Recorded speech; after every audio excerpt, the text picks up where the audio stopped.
I think LPE may have found an out here. They may have a free go at game number 3.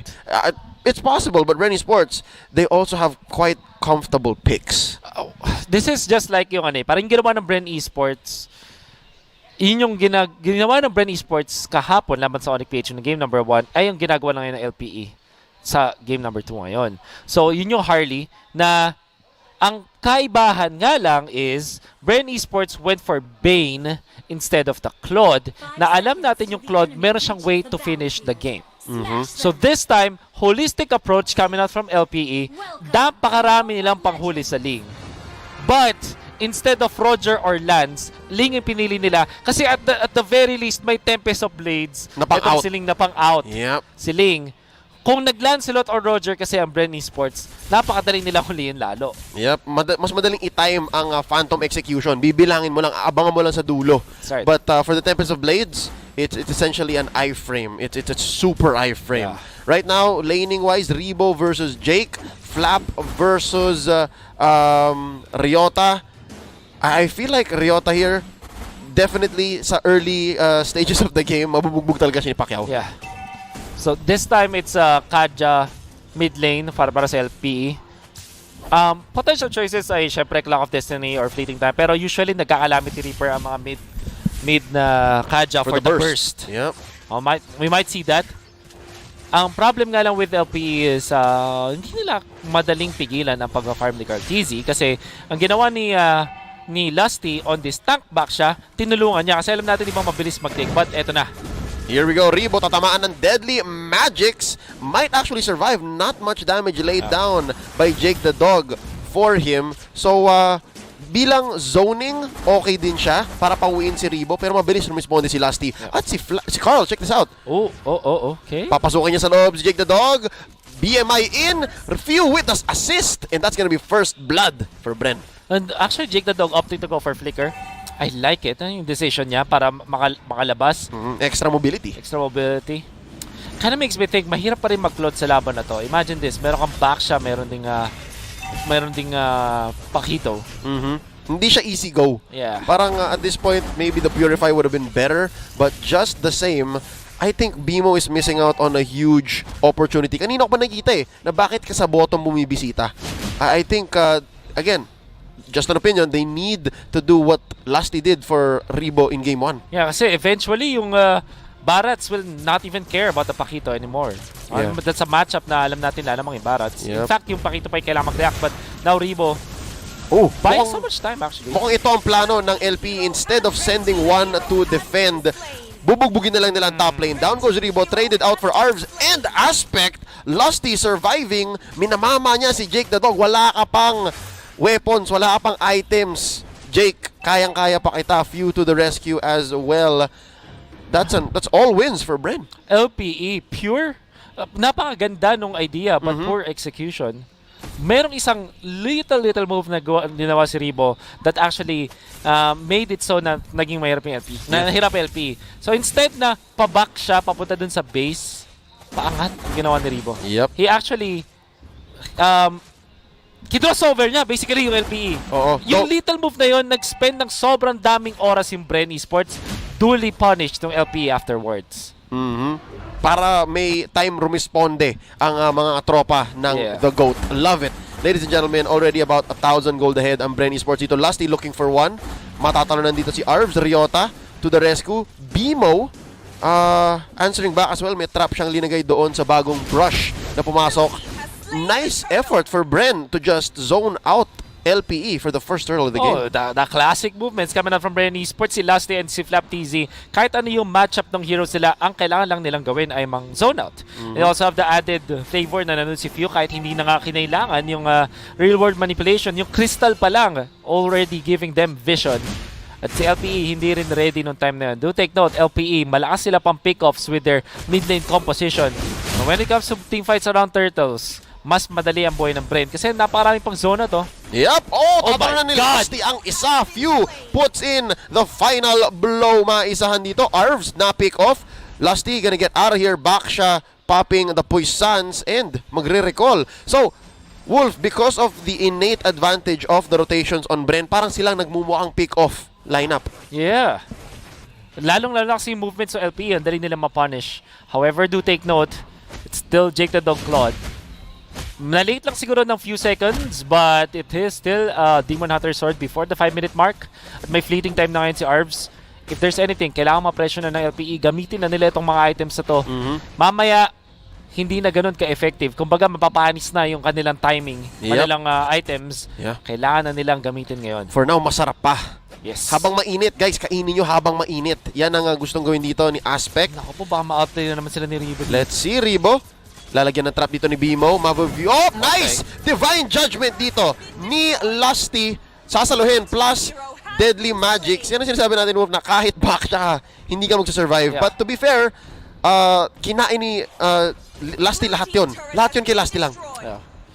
But I think it's one thing na sabihin natin pang soak ka ng damage, but also another thing na yung impact niya ay maganda para sa LPE kasi nakapag-push sila dun sa may bottom lane. Yeah, great conversion. Great conversion. Ribo, kahit pa meron siyang meteor shower, ang dami kasi pwedeng tumank, particularly si Popol. So they're still okay. Si Kupa. Si Kupa pala, also, sorry. si Kupa na lang para hindi mamatay si Bimo. Tama. Now we're able to tank through that at nakapag-push sa may bottom lane. Question is, kaya ba nila-convert sa turtle to? Currently, we are sitting at 100% turtles for BREN Esports. Lusty, gonna be baiting it out. Alam niyang hindi pa nakaposisyon si Carl TZ, wants to get his purple first. And, Wolf, I like what Jake the Dog is doing here. Kanina dead lane yung top, tapos alam niyang medyo mainit na yung bottom, sumasagot na ang BREN. And hold up, Arvs, nice pull onto one, Flap TZ, pasabugan, pero gandang sagot dito ng BREN. Real world manipulation plus meteor shower. Few gonna be punished here in the middle of the river. 2 for 3 ang palitan. Jake the Dog goes down. Lusty and Carl TZ left here for BREN Esports. 3v2. Lusty gonna go down. Mag-isa na lang dito ang Prodigy. What a turnaround to the turnaround. Mas maganda yung ginawa ng LPE. Mas marami sila nakuha kills. BREN Esports had hope kasi ang ganda nung combo ng mga knockups. Parang sabayang bigkas mula sa BREN Esports. Sunugan. But LPE, ang ganda nung second fight. Kumbaga may, di ba, may first blow yung straight jab nila. Tinalo nila ng hook. At yung hook na yun ang galing mula kay Jake the Dog dun sa likuran. May isa pa siya kasama nun forgot who it was, but them combining together para makuha yung mga backliners, Ribo and Few. Nagulat sila May nang likod and Ryota. Parang damage yata, but look at this. Flap TZ, sasaluhin ng Deadly Magics plus Detona's Welcome. And I think that was maybe a small miscalculation. Kinain habang naka-Deadly Magics, so walang masyadong damage. Nakasurvive pa si Pacquiao, hindi na knockdown. And that means na ang BREN Esports makakuha na naman ng footing, makapag-farm ulit. OP, however, napaka-crucial nung fact na si Jake the Dog na sa likuran. Kaso nga lang, mas crucial yung kill ni Carl TZ doon kay Jake the Dog. So, kung titingnan natin yung mga cores, hindi na to Carl TZ laban kay Aspect. This is actually Carl TZ versus Jake the Dog already. Aspect more on the pick-off na lang siya. Siya na yung gagawa ng carpet para lakaran ni Jake the Dog later on. So, now, it's gonna be critical for both teams. Linuluto ni Aspect, pero si Jake mamayang kakain. That's right. Let's see. Again, Bimo is also very instrumental dito. Napaka-importante ng ginagawa ni Bimo para hindi ma-face check ang dalawang core niya. Flap TZ picking up the Bloodlust Axe. Lusty, naghahanap ng engage. I-clear muna sa baba. Glowing one coming out from Ribo. It's gonna be scary! Papasok! Mahihila! Few! Nakapaglabas pa ng real manipulation, but he gets picked off as well. Down goes Bimo. Arvs traded out. Papasabugin dito si Aspect. Out! Sabi ni Jake, out! Not a good place. Man, I just can't believe how genius Carl TZ is sa pagbato niya ng... Bihira kasi, pag nakakita tayo ng Ling, parang hindi na nga tumatama yung knock-up Yung normally kasi, when you pop the ultimate, parang nangyayari na lang is either defensive, rarely siya naging offensive, at rarely siya ginagamit for knock-up. Oh, Flap TZ with a dodge, by the way. Sparring sila. And I wanna take note, yung knock-up na nagawa ni Carl TZ, nagawa niya kasi hinintay niya na mawalan ng dash or ng way para makapag-out yung mga members sa LPE. Therefore, making it na sobrang sulit nung Tempest of Blades. Bihira na tayo makita niyan. Again, what was that? Season 5? Huli natin kita ng mga offensive Tempest of Blades. These days, usually, it will only equal to 1 kill or pang-out nung Ling. And chang'e, dealing the damage already. Hindi nga ganun kasulit yung pagkagamit ni Ribo kasi maganda rin naman yung pwestuhan ng LPE. Pero yung secondary fight, dun lumalamang yung BREN Esports. Kumbaga, sa unang suntukan, yung LPE, hard punch talaga. Pero pag hindi nila na-knockdown agad yung opponent, nakakapag-counter punch yung BREN Esports. Yep. Parang haymaker ang hanap na LPE. Dapat, kung ma-knockout kita dito, okay. Pero kung hindi, babawian mo ako ng 3-hit, 4-hit combo. Jab, straight hook.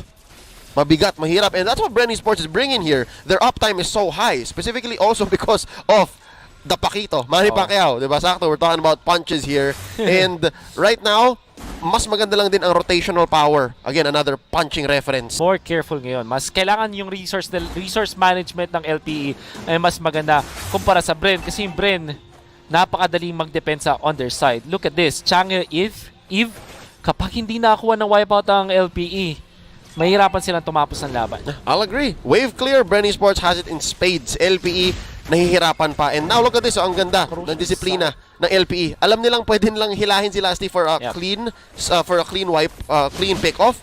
Pero alam nilang hindi yung tamang target. Yeah.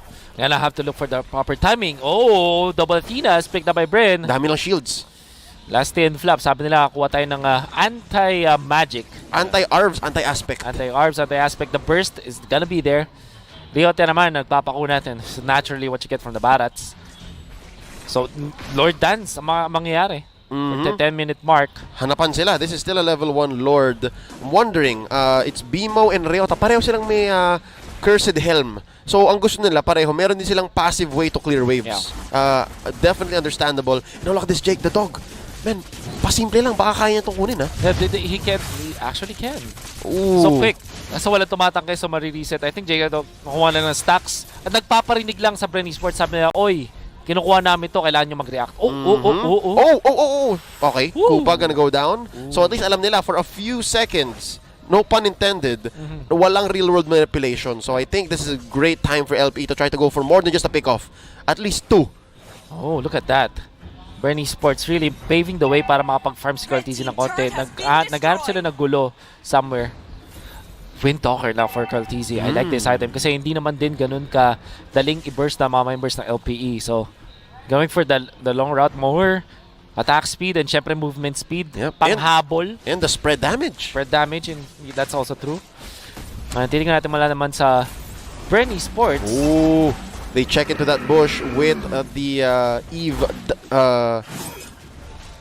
with Crystal. the Eve, the Crystal, yeah. Ang ganda nung pagkaalagay ni Few doon. Kahit si Lasty pumasok na din eh. That's pulling doubles ng Arvs. Papasukin, humihila, isa. That's gonna be -1. Few, they're trading for Arvs. Now, in comes another. Babawasan si Lasty. Okay, 2 for 1 ang trade. 2 for 1 ang palitan. Makahanap pa ba ng isa dito ang LPE Riota? Kumakagat si Flaptizi, hindi lalaban. That's going to be Jake the Dog. Sabi niya, guys, call ko dito, Lord tayo. Picture this, si Arvs, parang siya yung sundalo na hindi niya, siya yung cover fire, siya yung susugod, sige magpapabaril na ako guys, basta kayo na bahala.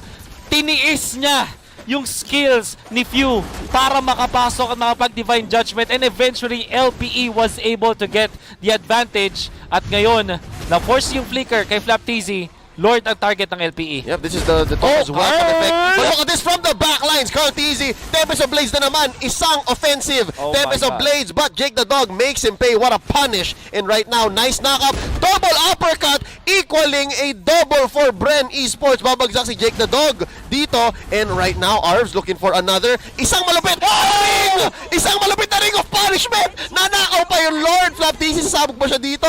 I think it's done. You know what, Wolf? All the more worth it. Riota na lang ang natitira. Manage the waves. Wait for Lord. Oh my God! LPE, biglang sila pa yung nakakuha ng Lord na yun. But, I wanna say, BREN Esports, sinugal na nila. Cartesian says, okay, sige, ako nakabala, kailangan ko sumugal. Kasi maganda na yung move ng LPE. They were able to just take 2 kills kay Lastic para kay Few. And we'll see that in the replay for sure. Yung impact nito. This instant replay is brought to you by Oppo A94. Experience gaming at full speed with Oppo A94. Get yours now for only 13,999. Cartesian onto the backlines. Sinugal na lang. Nakakuha ng isang kill pero hindi niya napatay si Aspect kasi may Cyclone Eye na saktong-sakto. The punishment was there. Arvs gets the kill onto Cartesian and will do another MVP-esque play with this one. Sabi niya, sige, ako na bahala. And Theo was able to just put him so low.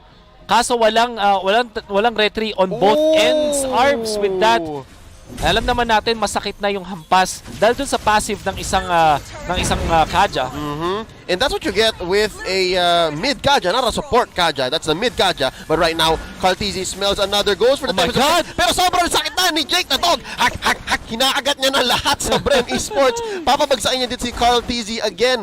Just about to find his groove. Sabi ni Jake the Dog, easy ka lang, nag-champion ka na. Kami naman. And right now, LPE about to knock on BREN Esports door. Sila pa talaga. Although there's a very good defense coming out from BREN Esports. May chang'e, may Eve. So, defense is there. I wanna say, katulad nung sinabi natin kanina, Leo, hindi pa rin talaga safe kay Cartezy. Kahit gano'ng karami pang farm, kahit ang gap niya kay Aspect ay 3 items. When it comes to team fights, kaya niya mag-ingat. Because you have so much punishment coming out from LPE. Yeah. No, kayang-kaya din talaga until making these plays na alam mong kailangan mo ng isugal. Yeah. At yung mid laner mo na si Arvsay ganun, gonna have to give it to him. Dalawa pa lang item niya, Fleeting Time and Calamity Reaper, but That's all he needs. Exactly. That's all he needs. Yan tapang lang talaga eh. Parang sige, puso ang guys, puhunan. Puso ang puhunan. Puso ang puhunan ni Arvs dito. And again, gotta throw back to his play with the Ring of Order. Na-punish ang BREN dahil ginamit na nila lahat. Yeah. So, posible pa rin para sa LPE na i-bait din ang BREN. Kasi kanina si BREN pa ang naghahanap ng, pick off nyo to. Ito si Flap, ito si Lasty. Pero sabi ng LPE, hindi, antayin nyo. Meron din kaming ibabato sa inyo. That's right. Wow. Can't believe that we're seeing this from LPE. Kailangan na kailangan nila yung pagkapanalo na to laban sa BREN Esports because of skid. But at the same time, BREN Esports, kailangan din nila ng recovery. And, nasabi mo na nga, di ba, gigil ang BREN. They suffered a loss yesterday and it was a sweep. So I think LPE can actually take advantage of that emotional state right now. This is gonna be another engage. Arvs here, hindi pa siya ganun katapang. Now, real manipulation, pushing them back from the back lines. Nako po, that's going to be one. Cartezy taking down Jake the Dog. This might be the turnaround BREN Esports is looking for. Arvs, medyo mababa. Bimo, mas-shutdown na rin dito. Oh no, ni Lusty and Cartezy. Hold up!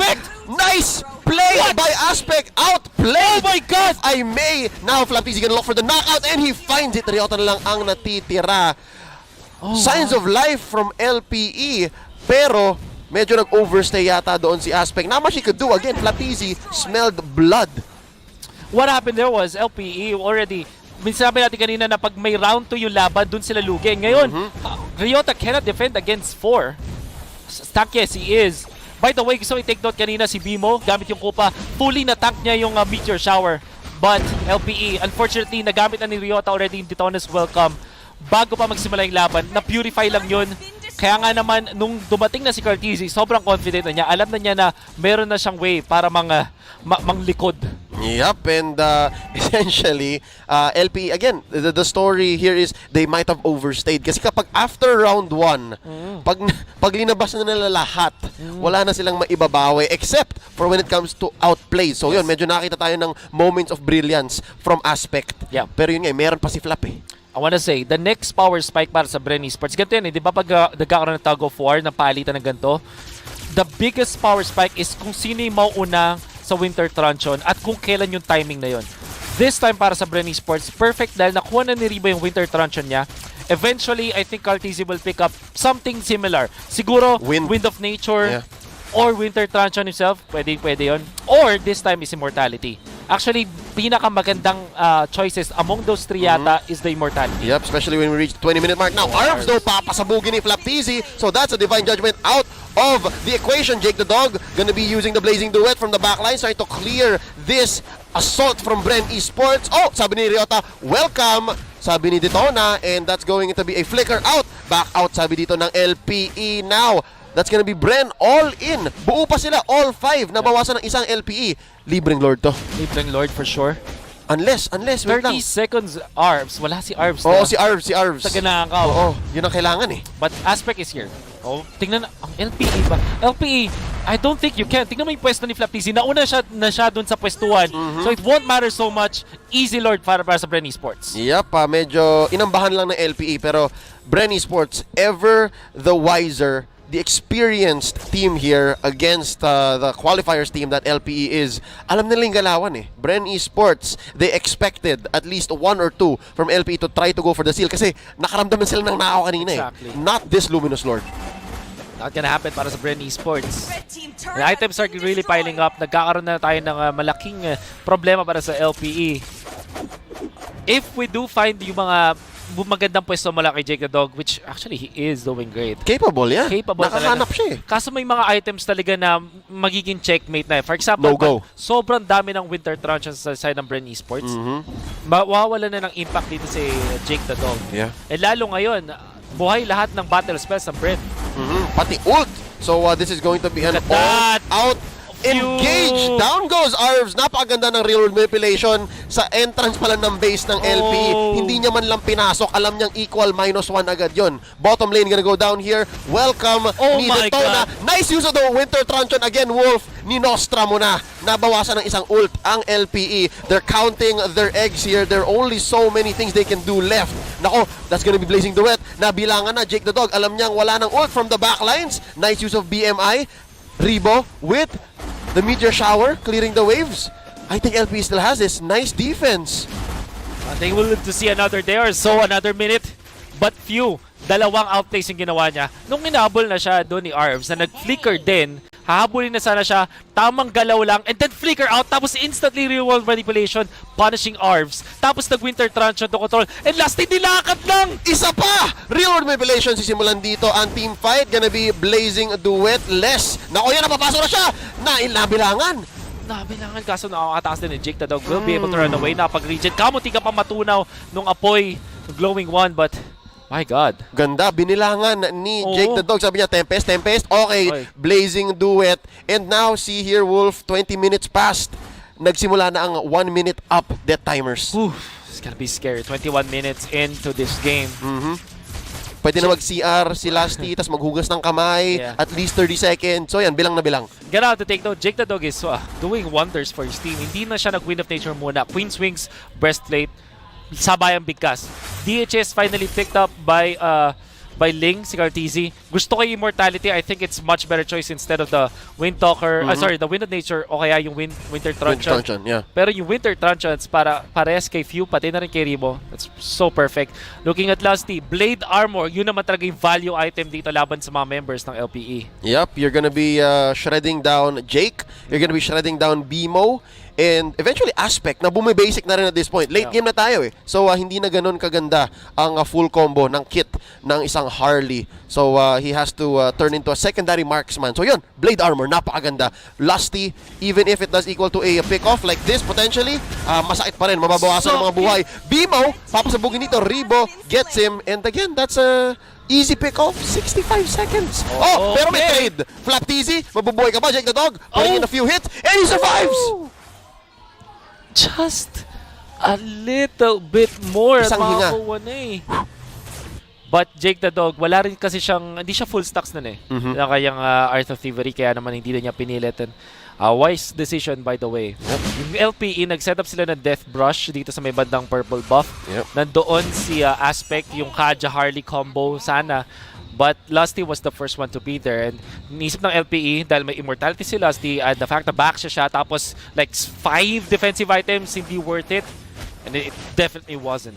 Yep, let's see. Jake the Dog, Naku, medyo hindi tumama na naman. forward yata. Pero ito, online si Arvs ha. Meron siyang Divine Judgment dito. Meron siyang DJ. Tingnan natin kung waka-chaka si Lusty. Ryota from the back. Tatamaan ng Crystal ni Few. This is great zoning from BREN Esports. Nice. Libreng-libre. What a position. Look at that. The 5-man positioning of BREN Esports. Ano yan? Pentagon offense. Pentagon defense, offense, perimeter. Whatever you call it. Ang perfectly. Na-checkmate nila yung LPE kasi walang points of entry. No safe goes. Delikado, either way. Ribo now picking up the wings, the blood wings. Makunat na, hindi na madali. Even with the combo, tas may Winter Truncheon pa siya. Napakahirap na i-1 si Ribo. Dami. Mala X-Borg yung light bar niya. Ang dami. Here we go. Poisons early on by Lusty gonna go in. Real world manipulation. But sasagot si Jake the Dog ng Blazing Duet. Pero papasabugin siya ni Flap TZ. The knockout by Pacquiao. Bimo looking low. Tempest ablaze by Carl TZ. They're wailing at the base. Ladies and gentlemen, this might be it. Pero buhay pa yata from the backlines. Lusty taken out by Aspect. Carl TZ buhay pa. Gonna back out. Flap TZ knocking up 3. Gonna be able to go for the defense. Few. Tinamaan ng Deadly Magics pero buhay pa siya. He's gonna survive. They're gonna go for the first push. Round 2 daw. Let's see kung may bawi dito ang LPE. Aspect bumili ng potion dito. Kaya niya pa ba? Oh no.